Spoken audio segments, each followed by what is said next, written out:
No Saber Direito desta semana, o professor Emerson Caetano de Moura traz um curso sobre direito registral imobiliário. Durante as 5 aulas, ele vai abordar o que é e como funciona o sistema registral imobiliário. Vai tratar dos procedimentos ordinários e especiais, da escrituração, nulidade e retificação registral. A aula 5 começa agora.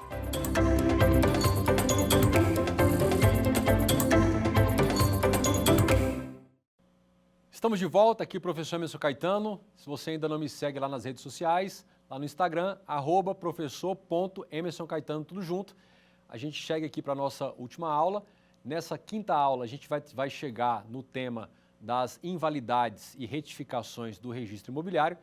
Só que para a gente concluir esse ponto, vamos retomar só alguns aspectos da nossa aula anterior para fazer a ponte aqui com a invalidação do registro.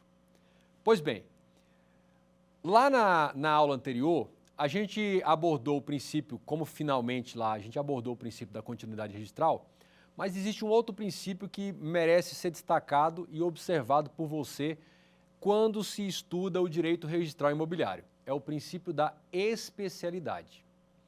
O que é o princípio da especialidade?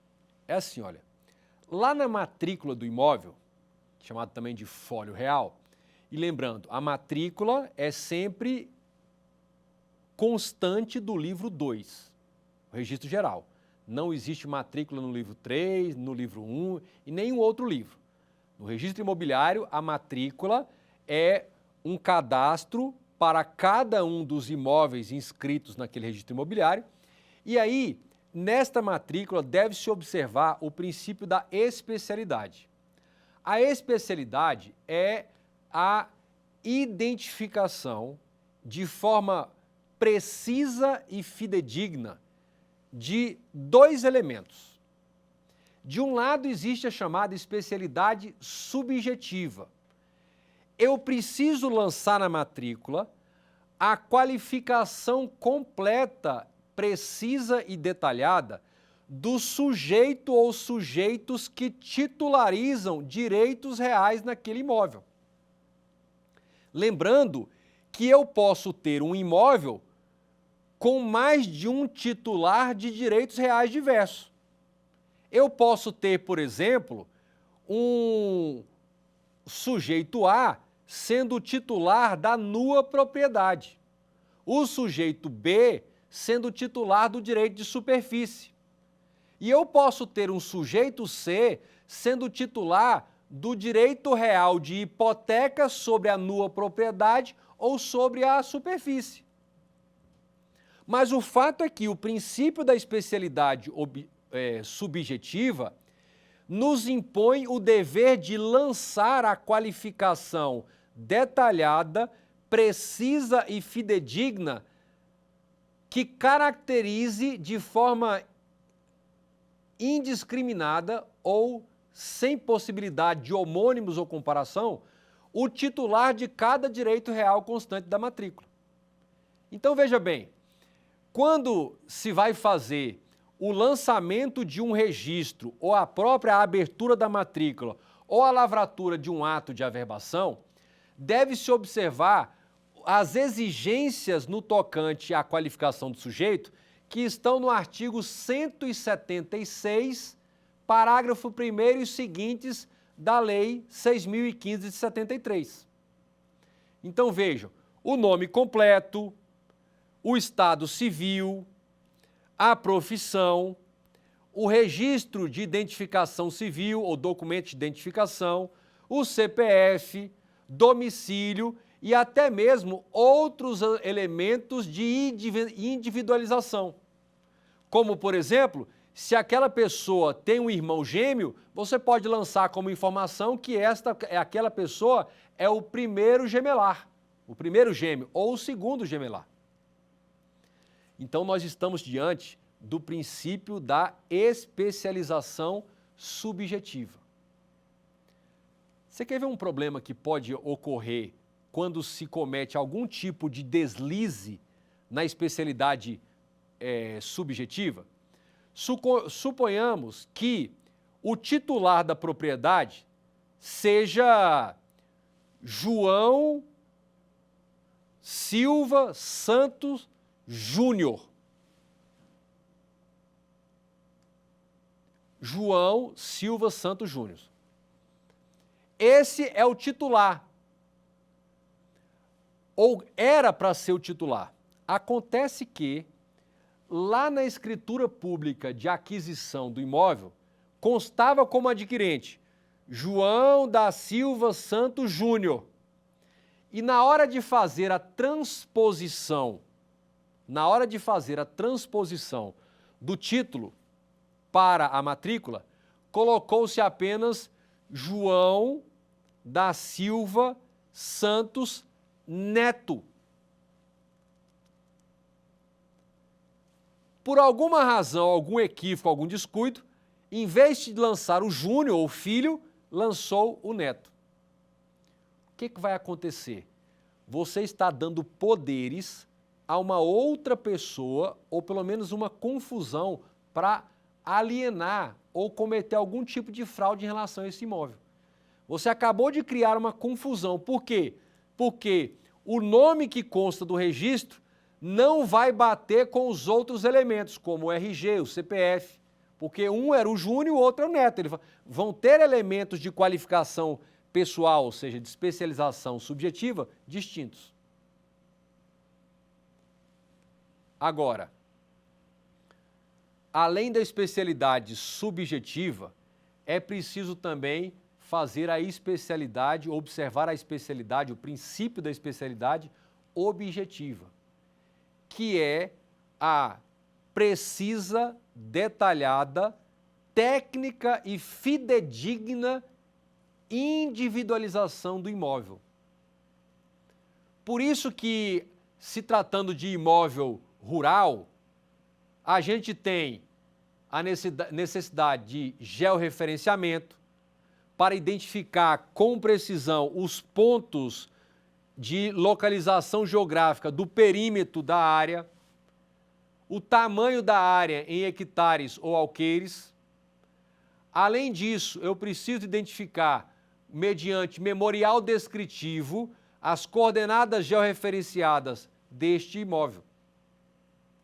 Se eu estou falando de um imóvel urbano, eu preciso identificar com precisão, observados os parâmetros da própria municipalidade, a rua, o bairro, o número do lote ou da casa, o condomínio a que pertence e outros elementos de identificação.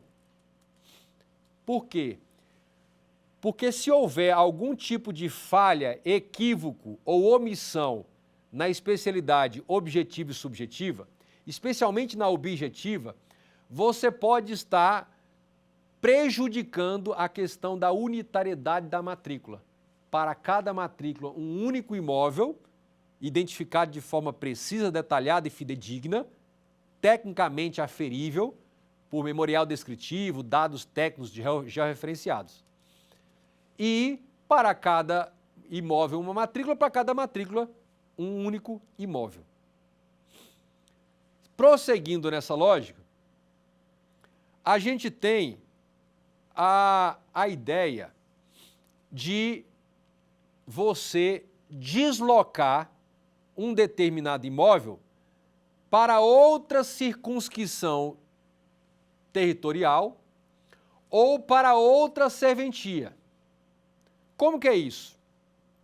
Olha, suponhamos que naquele município, que ainda era muito pequeno, município pequeno, nós tínhamos um único registro imobiliário, um único cartório de registro de imóveis. Só ele. Com o tempo, o município foi crescendo, e aí o perímetro urbano já estava gigante. O legislador estadual, por iniciativa do Tribunal de Justiça daquele estado, para melhor prestar o serviço registral imobiliário naquela localidade, houve por bem aprovar uma lei fazendo o desmembramento do serviço extrajudicial imobiliário, do registro imobiliário. E isso decorreu de criação de uma nova serventia, de um novo cartório, quando a comarca era dividida. Então, suponhamos que a comarca compreendia 2 municípios, município Alfa e município Beta. 2 municípios, uma única comarca e um único cartório para atender os 2. Cresceram muito os 2, ou um deles, e aí houve por bem fazer o desmembramento da serventia extrajudicial, e aí ficou um cartório na comarca do município Alfa, criou-se a comarca do município Beta, e aí ficou outro registro imóvel lá para o município Beta. Neste caso, todas as matrículas estavam concentradas naquele primeiro cartório. Quando você cria um novo cartório, você vai ter que encerrar as matrículas naquele primeiro cartório, que agora passaram a constar da circunscrição territorial do novo cartório criado. Isso é um aspecto que envolve escrituração. Então, a partir dali, todos os atos que vierem a ser, atos registrais que vierem a ser praticados, todos os títulos que forem apresentados em relação ao imóvel que passou a constar do novo cartório, é preciso pegar uma certidão no cartório de origem, de inteiro teor, para que os dados dessa certidão permitam abrir uma nova matrícula no novo cartório e aí fazer o registro lá. E na matrícula anterior, para não ficar 2 matrículas para um imóvel único, pratica-se um ato de averbação para encerramento dessa matrícula. Quando se faz o encerramento dessa matrícula, você não está extinguindo a matrícula, não está invalidando a matrícula, não está cancelando a matrícula. Você está dizendo, essa matrícula existiu até o momento, ela está encerrada no mundo jurídico e não mais se pode praticar nenhum ato em relação a ela. Todos os atos relativos àquele imóvel vai ser praticada na nova matrícula que foi aberta no novo cartório. E aí é uma situação de desmembramento de serviço extrajudicial que impacta na questão da unitariedade da matrícula, não é uma exceção, mas você vai fazer nascer uma outra matrícula, você não pode ter 2 matrículas para um único imóvel, então você encerra a matrícula anterior. Mas dessa matrícula anterior, que não está cancelada, ela está apenas encerrada, eu posso extrair certidão para mostrar, por exemplo, a cadeia dominial até o passado. Porque vai começar uma nova cadeia dominial lá no novo cartório. E ela vai se conectar de alguma forma com a cadeia já existente até então.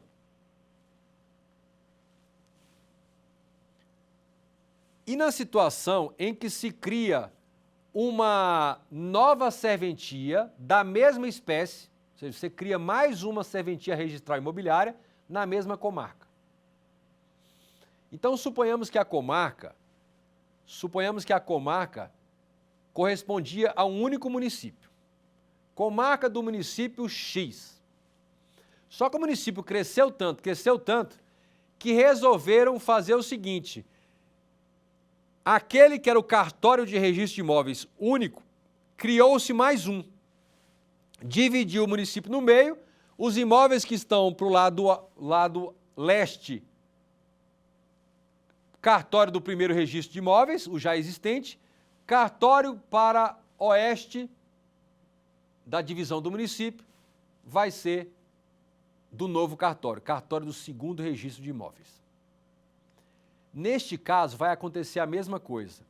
Naquele cartório onde todas as matrículas são concentradas, quando qualquer novo ato tiver que ser praticado em relação ao imóvel que está no cartório criado, novo cartório criado dentro da mesma comarca, vai se pedir uma certidão de inteiro teor neste cartório de origem, para que dessas informações se abra a matrícula lá neste novo cartório e ali sejam feitos os novos registros e averbações. E essa matrícula anterior vai ser extinta, rasgada, queimada, cancelada? Não, ela vai ser encerrada. Quando eu quiser uma informação daquela data para trás, eu peço uma certidão no cartório anterior. Quando eu quiser uma certidão dali para frente dos novos atos, eu peço no novo cartório. Eu posso ter essa possibilidade. Isso é o que se dá o nome de desdobramento do serviço extrajudicial.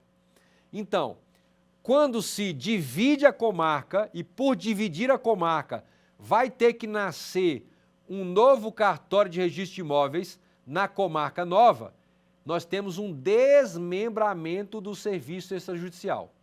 Agora, quando na mesma comarca eu crio mais um serviço registral, aí eu tenho o desdobramento do serviço registral imobiliário. Muito bem.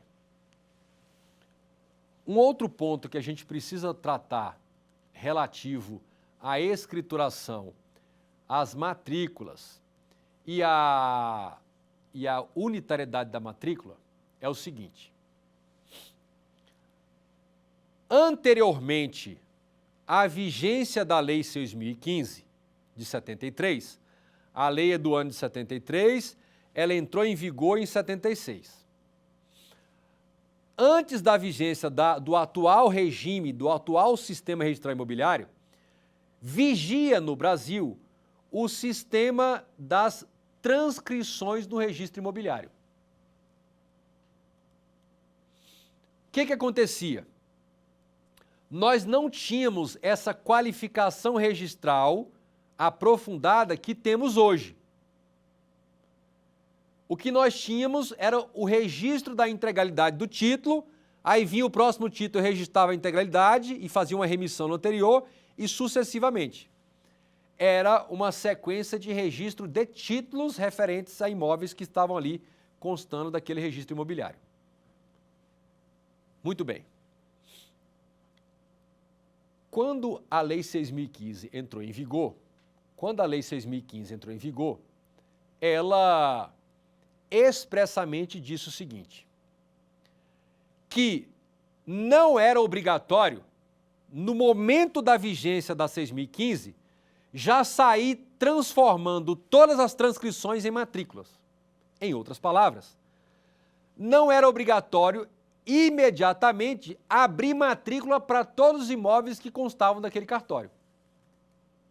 Mas, lá no artigo 236, 238 da Lei 6.015, ficou claro que qualquer novo ato que viesse a ser praticado no registro imobiliário em relação ao imóvel que ainda constava do sistema de transcrições, antes de praticar esse ato, ou registro ou averbação, antes disso, primeiro abriria a matrícula com base nas informações das transcrições e do título que estava vindo. Aberta a matrícula, eu encerraria a transcrição, faria uma anotação lá e começaria a praticar os atos registrais daqui para frente já na matrícula aberta. O que você percebe com isso? Que até hoje a gente ainda tem imóvel que não tem matrícula, mas consta do sistema de transcrições. Com essa compreensão, a gente pode avançar para a distinção entre fusão de matrículas, unificando imóveis, e unificação de imóveis em uma única matrícula. O que eu estou falando? Seguinte, quando dois imóveis de mesma natureza, dois ou mais imóveis, dois ou mais. O que significa dois e mais imóveis de mesma natureza? Ou ambos são rurais, ou ambos são urbanos. Então eu tenho dois ou mais imóveis de mesma natureza, é o primeiro requisito. Segundo requisito, esses dois ou mais imóveis são confrontantes. Um faz fronteira com o outro. Terceiro requisito, todos esses imóveis têm o mesmo proprietário. O proprietário desses vários imóveis, desses dois ou mais, é o mesmo. Nessa hipótese, o proprietário, por escrito, pode requerer ou a fusão ou a unificação desses imóveis. Se esses dois imóveis, se esses dois ou mais imóveis confrontantes têm o mesmo proprietário e eles têm matrícula, já têm matrícula, você pede a fusão de matrículas. O que vai acontecer? Essas duas matrículas originárias serão encerradas e vai se abrir uma nova matrícula cujo imóvel constante vai ser a união dos outros dois. Então, ele vai ter uma área maior e um perímetro diferente. Então, encerram-se duas matrículas e transformam-se dois ou mais imóveis em um só. Então, eram dois lotes urbanos colados um no outro, aquilo se tornou um lote só. Eram dois ou mais imóveis rurais, duas fazendas, se transformou um imóvel só, uma única matrícula. Isso é a fusão. Diante dos mesmos requisitos, imóveis da mesma natureza, rural, urbano, mesmo proprietário, confrontantes, só que um deles está no sistema de transcrições, um ou mais está no sistema de transcrições, e pelo menos um deles está no sistema de matrículas. Aí, nesse caso, o fenômeno é similar, mas você vai pedir a unificação dos imóveis. Você vai encerrar a transcrição daquele que tem transcrição, vai encerrar a matrícula do que tem matrícula e vai unir a área toda em uma única nova matrícula que vai nascer. Nós estamos diante dos fenômenos da fusão de matrícula e da unificação de imóveis. Estamos falando dos artigos 234, 235 da Lei de Registros Públicos, que tem todos os requisitos e detalhes para isso. Muito bom. Prosseguindo. Agora, a gente entra na questão da invalidação registral. Para nós tratarmos da invalidação registral, é indispensável a gente recapitular uma coisa. O nosso sistema registral é bifásico. Primeira fase do título, da confecção, da elaboração do título, em que se materializa o ato ou negócio jurídico relativo a um imóvel. E a outra fase é o modo aquisitivo, que é a operacionalização, a lavratura do registro perante o oficial de registro de imóveis. Só que o nosso sistema registral, ele é de título e modo, título causal, que contém o negócio jurídico, e modo aquisitivo, que é o registro. Leia-se, registro ou averbação. Mas no nosso sistema, esse título e modo, ele é causal. O que isso significa? Mesmo após a qualificação registral positiva, mesmo após o registro, se for detectado e comprovado mediante uma ação judicial que há um vício insanável no negócio jurídico antecedente, isso vai resultar na anulação do registro e do negócio.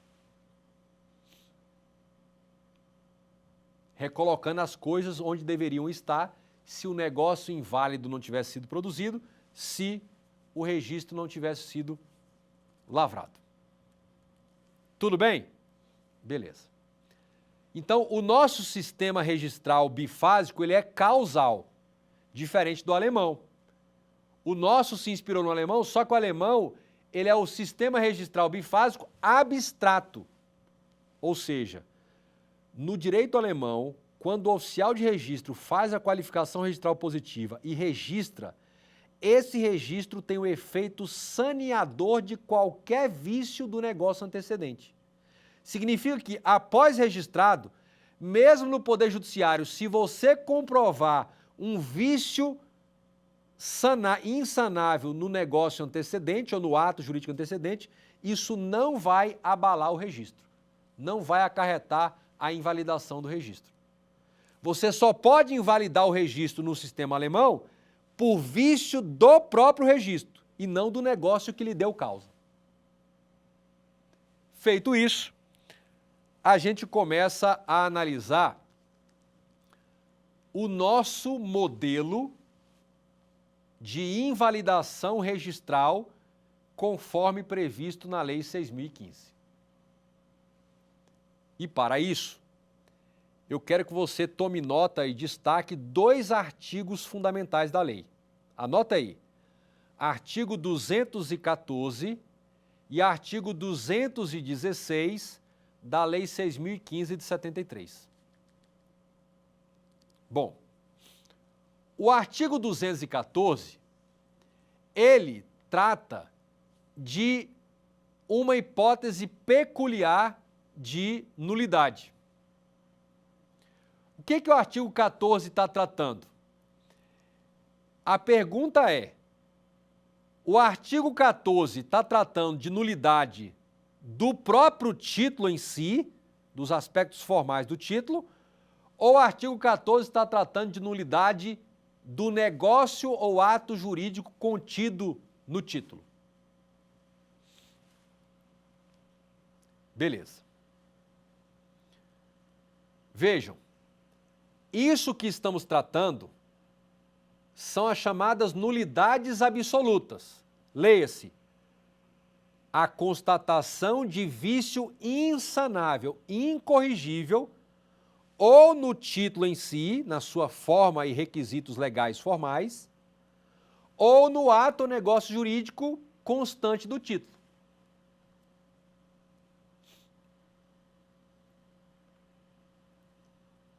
Olha, quando se trata de vício insanável do próprio registro e não do título, do negócio. Quer um exemplo? O imóvel já tinha passado da competência territorial registral imobiliária do primeiro registro de imóveis para o novo cartório que foi criado, o segundo registro de imóveis. Como esse novo cartório já tinha sido criado e instalado, a competência registral já não era mais do primeiro registro de imóveis, era do segundo registro de imóveis. Ignorando essa informação, essa legislação, na verdade, apresentou-se um título relativo a esse imóvel que está na circunscrição territorial do segundo registro de imóveis, apresentou-se no primeiro. O oficial de registro, ou maliciosamente ou por equívoco, registrou. Nós temos uma incompetência registral territorial absoluta, o que acarreta um vício insanável do próprio registro. Não tem nada a ver com a essência do negócio do ato. Não tem nada a ver com a validade do negócio do ato. É o registro que está ilegal, insanável. Neste caso, a gente vai aplicar o 214 da Lei de Registros Públicos. E eu já vou te explicar como é que se operacionaliza essa invalidação. Bom, agora, e quando o vício insanável, o vício incorrigível, não é do registro em si, mas do negócio ou ato jurídico contido no título? Não se poderia ter registrado aquele negócio porque foi feito por pessoa incapaz, relativamente incapaz, sem assistência. Não poderia ter sido feito aquele negócio que foi feito com pessoa com deficiência cognitiva sem a decisão apoiada ou sem o seu representante legal. Neste caso, esta nulidade ela se enquadra na hipótese do artigo 216 da Lei 6.015. Então é assim, olha, detectou-se um vício, ou seja, uma desconformidade com a lei, insanável, incorrigível, no registro em si e não no conteúdo do título, no negócio ou ato. Quando o vício é no registro em si, aplica-se a hipótese de invalidação do artigo 214 da Lei 6.015. Isso é muito importante ser dominado pelos operadores de direito, advogados, defensores, profissionais do direito, que vão trabalhar, que vão manusear o meio adequado para poder impugnar ou invalidar esse registro. Você precisa estar atento a isso. Agora, quando se trata de vício insanável no ato ou negócio jurídico constante do título, o registro está nulo não pelo registro em si, mas pelo conteúdo que foi levado a registro que não poderia ter sido registrado porque havia um vício insanável. Aí, neste caso, a gente aplica o artigo 216 da Lei 6.015. Beleza. Recapitulando, na hipótese do artigo 214 da Lei 6.015, nós estamos tratando de vício insanável, portanto, nulidade absoluta, no ato ou no negócio jurídico que constava do título. O artigo 214 diz a própria lei, ele independe de ação direta. A gente já vai ver o que é isso. E ele independe de provocação dos interessados. Pode ser declarado de ofício pelo juiz. Independe de manifestação dos interessados, porque são matérias de objeção que podem ser reconhecidas de ofício pelo juiz.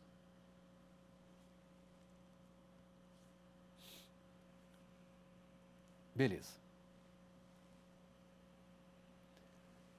O juiz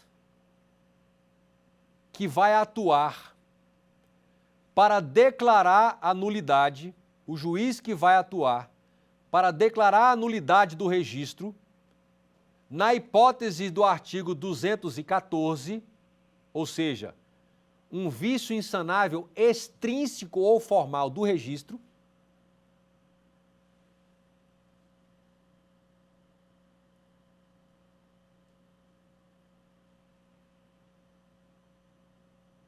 por quê?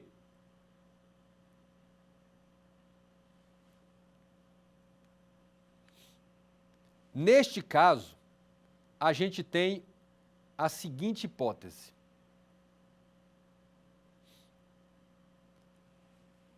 Na hipótese do 214, o juiz que vai atuar para declarar essa nulidade é o juiz corregedor permanente, que é aquele juiz que na comarca tem a competência por fiscalizar administrativamente a atividade registral imobiliária, a atividade extrajudicial. E aí, precisa ser instaurado um procedimento administrativo de natureza de jurisdição voluntária, não é contencioso, perante esse juiz. Esse procedimento pode ser instaurado a requerimento do próprio oficial de justiça, oficial de registro de imóveis, a requerimento das partes interessadas ou de ofício pelo próprio juiz quando detectar por alguma razão esse tipo de vício. Esta decisão do juiz, ela tem natureza de jurisdição voluntária. Não tem o caráter da definitividade, desculpa, para fins de trânsito e julgado. Beleza. Agora, quando se trata de vício insanável no próprio ato ou negócio jurídico que antecedeu o registro, aí é preciso fazer uma ação direta de natureza contenciosa e jurisdicional, cuja sentença vai ter o caráter da definitividade do trânsito em julgado, para só aí, declarando a existência de nulidade absoluta no ato ou negócio jurídico, por consequência, decretar também a nulidade do registro. Aí seria a hipótese do 216. Em outras palavras, para se declarar a nulidade do registro com base no vício insanável do próprio registro, nos termos do artigo 214, basta um requerimento da parte interessada, uma suscitação, um requerimento, uma provocação do próprio oficial de registro de imóveis ou de ofício pelo juiz corregedor permanente, instala-se um procedimento administrativo, assegura-se ampla defesa de contraditório e, ao final, profere-se uma decisão de natureza na jurisdição voluntária para decretar o cancelamento desse registro por nulidade. Agora, é preciso um procedimento contencioso com ampla defesa e contraditório, assegurado via ação judicial de natureza jurisdicional contenciosa para se decretar a nulidade do registro em razão de nulidade no ato ou no negócio jurídico antecedente. É o artigo 216. Aí é o artigo 216. Beleza. Lembrando que na hipótese do artigo 216, nós estamos tratando de um vício que não é extrínseco, não é exposto na forma do título. É um vício de conteúdo do que está no título, ou seja, do negócio ou ato jurídico.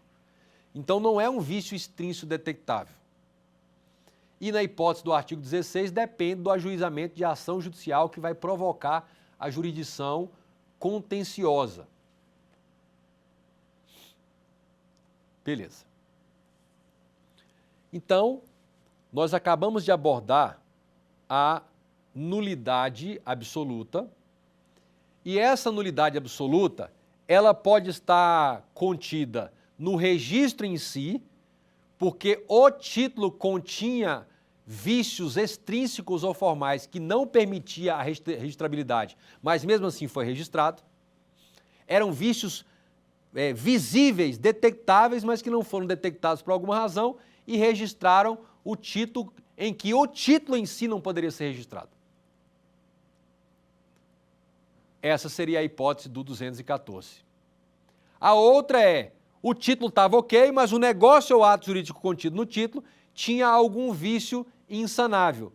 E aí é preciso o ajuizamento de uma ação judicial contenciosa para que, reconhecendo a nulidade do ato ou negócio jurídico, também se decrete a nulidade do registro e o cancelamento desse registro. Aí vai uma ordem judicial para o oficial de registro para que ele promova o cancelamento desse registro. Só que agora nós vamos abordar as nulidades relativas ou anulabilidades. Beleza. Nulidades relativas, elas somente serão em relação ao ato ou negócio jurídico.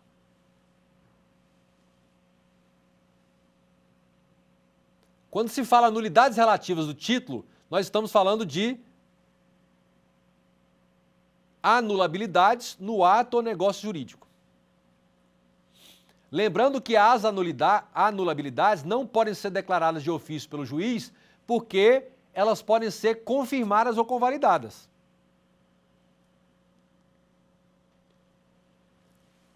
As anulabilidades ou nulidades relativas nunca podem ser decretadas pelo exercício da função do juiz corregedor permanente, ou seja, elas nunca podem ser decretadas em sede de procedimento administrativo de jurisdição voluntária perante o juiz corregedor permanente, que é o juiz que fiscaliza, em cada comarca é o juiz que fiscaliza a atividade extrajudicial, registral ou notarial. Então, para se declarar uma anulabilidade e, por consequência, o cancelamento de um registro, demanda o ajuizamento de ação que vai gerar o processo judicial contencioso, de jurisdição contenciosa. Não podem ser declaradas de ofício, como eu mencionei, pelo juiz, e exige sempre a petição, o requerimento do interessado. Lembrando que, de acordo com o próprio Código Civil, as anulabilidades podem ser convalidadas, confirmadas, consolidadas com o decurso do tempo, porque há o prazo decadencial.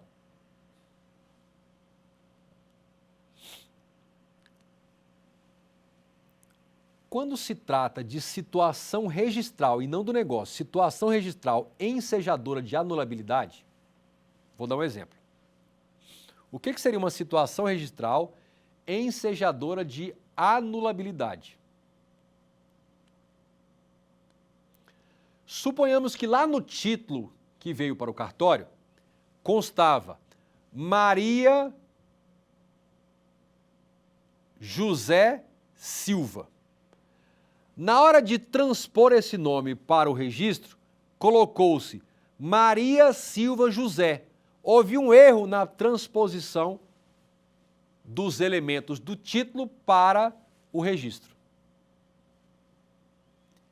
Esse tipo de anulabilidade, ou seja, nulidade relativa, referente a uma situação meramente registral, e não que tenha a ver com o conteúdo do título, isso pode ser alvo de retificação administrativa, inclusive de ofício.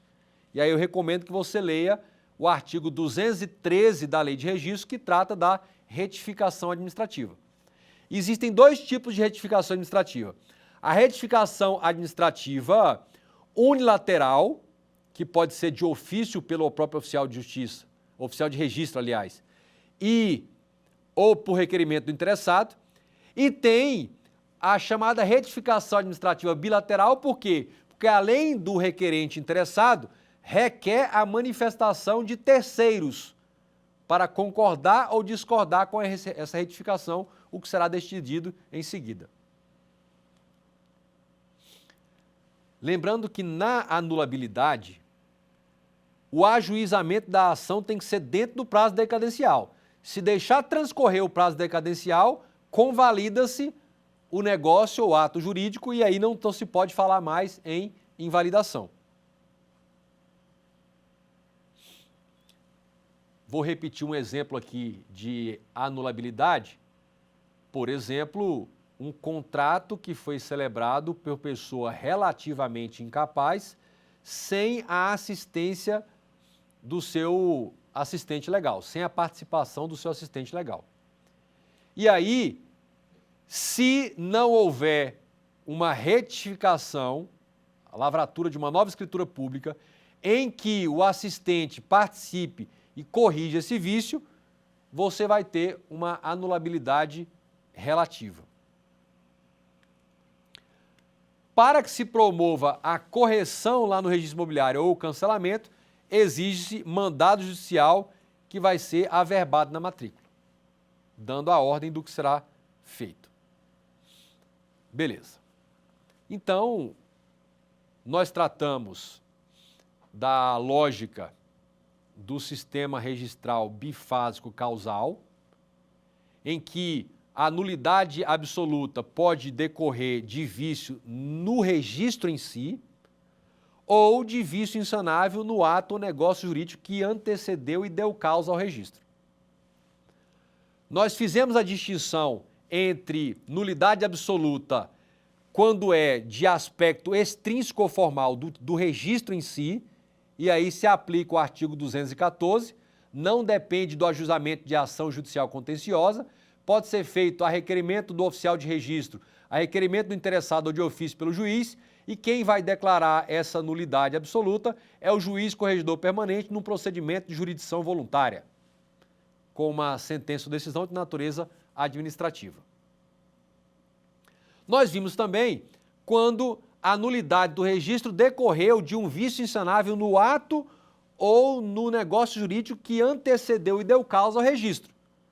E aí, para que se reconheça essa nulidade, esse vício insanável no ato ou negócio jurídico, é preciso o ajuizamento de uma ação direta judicial cabível que vai pleitear a declaração, o reconhecimento do vício insanável, da nulidade absoluta no ato ou negócio jurídico que antecedeu e deu causa ao registro. Só que agora a gente vai tratar de uma hipótese em que não é de invalidação do registro. Não vai cancelar o registro, vai manter o registro. Mas vai declarar a ineficácia do registro em relação a um determinado processo judicial específico. Normalmente um processo de natureza executória por conta de uma eventual fraude contra credores. O que nós estamos falando? A declaração judicial de ineficácia de uma alienação ou oneração de imóvel. Já transcorria em juízo um processo judicial que poderia levar a uma dívida, resultar em consolidar uma dívida de um determinado sujeito. Antes desse processo chegar ao final, ou já chegando ao final, esse sujeito vai lá e aliena ou onera, impõe um gravame a um imóvel que ele tem. E ele faz essa alienação ou essa constituição de gravame sobre o imóvel em nítida pretensão ou intenção de gerar fraude contra credores ou fraude à execução. Neste caso, o juiz vai declarar que este negócio jurídico que foi registrado na matrícula, ele não vai declarar que é inválido ou inexistente, ele vai declarar que é ineficaz em relação à situação processual daquela fraude contra credores ou fraude à execução. Essa declaração de ineficácia do registro não gera o cancelamento do registro. O que vai gerar é apenas a averbação desta penhora, a averbação de uma penhora do bem, ou seja, vai tirar o bem de quem quer que esteja, para garantir o débito com aquele credor que está em fraude contra credores ou em fraude à execução. Muito bem. Para nós finalizarmos, eu preciso tratar aqui de um aspecto relevante que tem natureza cautelar, ou seja, de proteção prévia em relação à matrícula. A lógica do que vamos tratar aqui é a lógica do bloqueio da matrícula. Para nós compreendermos a lógica do bloqueio da matrícula, a gente precisa entender que uma das funções primordiais do registro de imóveis é a segurança jurídica dinâmica. Ou seja, o registro imobiliário vai concentrar informações, que permitirão a qualquer pessoa acessá-las e, com base nessas informações, avaliar se o negócio jurídico imobiliário que tendem a fazer é seguro ou inseguro juridicamente. Quando o juiz corregedor permanente ou o juiz em um processo qualquer identifica a iminência de um risco de causar prejuízo a terceiros, se essa matrícula estiver liberada para registros e averbações. Então, suponhamos, está se discutindo num processo judicial a existência de vício e nulidade no registro. Antes de chegar à decisão de mérito nesse processo, é recomendável e cautelarmente pertinente que o juiz dê uma ordem aplicando o que está previsto no artigo 214, parágrafo 3º da Lei 6.015 de 73. Esse parágrafo 3º do 214, ele permite a determinação do bloqueio da matrícula. Determina a possibilidade de bloqueio da matrícula. Quando se bloqueia a matrícula, significa que enquanto ela não for desbloqueada, nenhum ato de registro, averbação ou abertura de matrícula relativa àquele imóvel poderá ser praticado. Mas o bloqueio da matrícula não impede o recebimento de títulos e a sua prenotação. vai recebendo, vai pré-notando. E ele fica com a sua análise, ou seja, com a sua qualificação registral, sobrestada, até que sobrevenha uma decisão que retire o bloqueio, que revogue o bloqueio. Então, o bloqueio é uma medida cautelar de natureza protetiva que vai impedir o oficial de registro de efetuar atos registrados naquela matrícula enquanto uma outra questão de fundo seja discutida. Por que que isso acontece? Por quê? Porque se negócios e transações continuarem sendo feitos naquela matrícula, a depender do resultado que vai ocorrer nesse processo ou nessa situação judicial, pode causar prejuízos irreversíveis ou de difícil reparação a terceiros. E isso seria contraditório com uma das finalidades primordiais do registro imobiliário, que é a segurança jurídica dinâmica, a segurança jurídica das transações dos negócios imobiliários. Então, existe essa hipótese aí do bloqueio da matrícula.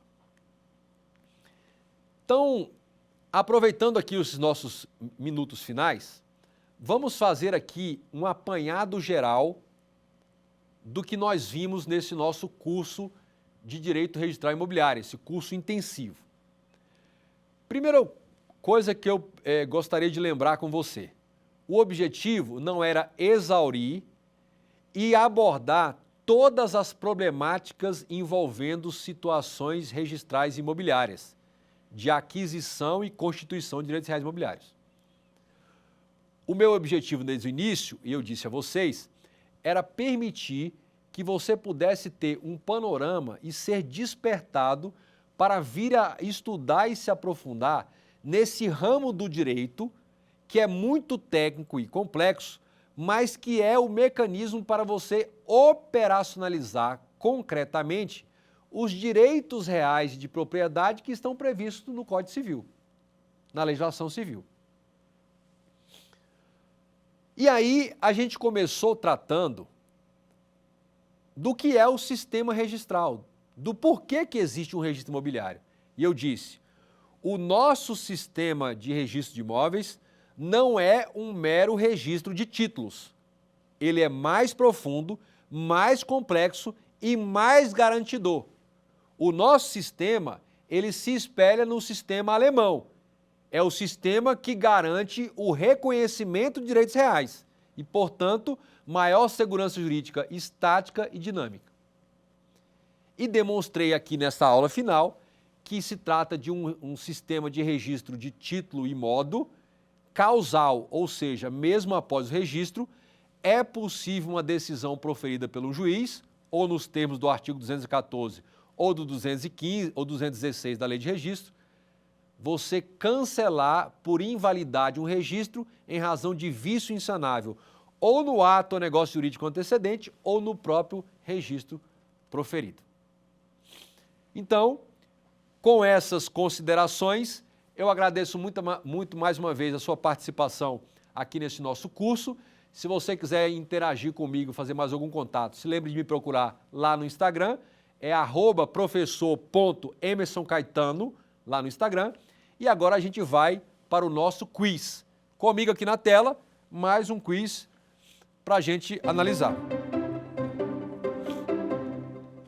A questão número 1 do nosso quiz tem o seguinte enunciado: sobre a retificação administrativa do registro imobiliário, é correto afirmar que, opção A, a retificação administrativa no registro imobiliário dispensa o consentimento de terceiros e pode ser processada de ofício pelo registrador ou por requerimento do interessado. B, a lei permite que a retificação unilateral diretamente no registro de imóveis para a correção de medidas perimetrais com a alteração de área do imóvel. Letra C, não se admite retificação administrativa para apuração de área remanescente do imóvel. E letra D, a correção de omissão ou erro cometido pelo oficial de registro de imóveis na transposição de qualquer elemento do título somente admite retificação administrativa bilateral. Qual seria a nossa opção aí? A opção é letra A. Aqui eu quero destacar 2 pontos para você. Artigo 213 da Lei de Registros Públicos. A retificação administrativa, quando é por mero erro na transposição do título ou quando não vai implicar alteração de medidas perimetrais, não vai impactar em direito de terceiros, pode ser feito de ofício ou a requerimento, sem a necessidade de contraposição ou contraditório de terceiros. Mas se vai alterar medidas perimetrais, a área do imóvel, ou se eu vou ter de apurar a área remanescente, eu preciso ter a participação de terceiros. Então ela será bilateral. Nossa segunda questão do quiz. O enunciado diz: acerca da invalidade do registro, é correto afirmar. A opção A. A invalidade no sistema de registro de imóveis brasileiro é baseada na abstração entre o título causal e o modo. Opção B. A nulidade do registro é mitigada pela presunção absoluta de veracidade registral.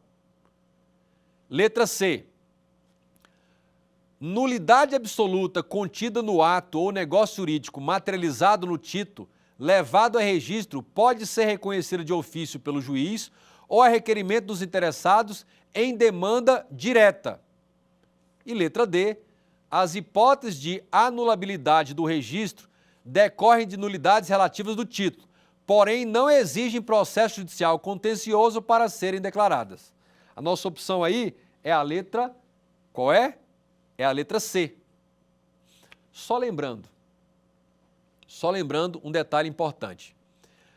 Não existe no direito brasileiro abstração entre o título e o modo. O que existe no direito brasileiro é a causalidade, a abstração no direito alemão. No Brasil existe causalidade, então, portanto, vício no negócio ou ato afeta o registro, permitindo o cancelamento da nulidade.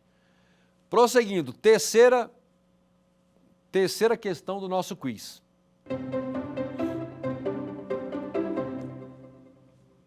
O enunciado diz: sobre o bloqueio da matrícula, é correto afirmar, exceto que... Então, o que eu não posso afirmar sobre o bloqueio da matrícula? Opção A. O bloqueio da matrícula pode ser definido como uma medida judicial ou administrativa destinada a impedir que novos atos registrais sejam praticados na matrícula do imóvel. Letra B. O bloqueio da matrícula impede que eventuais interessados prenotem seus títulos que tenham como objeto o imóvel da referida matrícula bloqueada. Lembrando que nós estamos perguntando o que é errado, o que não se admite. Letra C. O bloqueio da matrícula não significa sua invalidade nem seu cancelamento. É apenas causa de suspensão de sua eficácia que obsta a realização de qualquer ato de registro ou averbação nela. E por último, letra D. O bloqueio será administrativo quando determinado pelo juiz corregedor, permanente ou geral. Será jurisdicional quando determinado pelo juízo competente para decidir o cancelamento do registro ou matrícula. Qual é a opção mais adequada? Ou seja, a opção que não se pode afirmar em relação ao bloqueio de matrícula é a letra B. Então, com isso, a gente finaliza aqui a nossa quinta aula. Gostaria de agradecer a você essa participação ao longo da semana com as nossas 5 aulas de registro imobiliário. Sugiro que você procure a literatura especializada, procure cursos e procure se aperfeiçoar e aprender um pouco mais sobre o registro imobiliário no direito brasileiro. Não tem como concretizar a propriedade de direito real sem conhecer a dogmática e a sistemática do sistema registral no Brasil. Foi um prazer, uma oportunidade de estar aqui com você e a gente se encontra em uma outra eventualidade. Quer Quer dar alguma sugestão de tema para os cursos do Saber Direito? Então mande um e-mail para a gente, saberdireito@stf.jus.br. Você também pode estudar pela internet. Acesse o nosso site radioetvjustiça.jus.br ou pode rever as aulas no canal do YouTube, @Rádio e TV Justiça.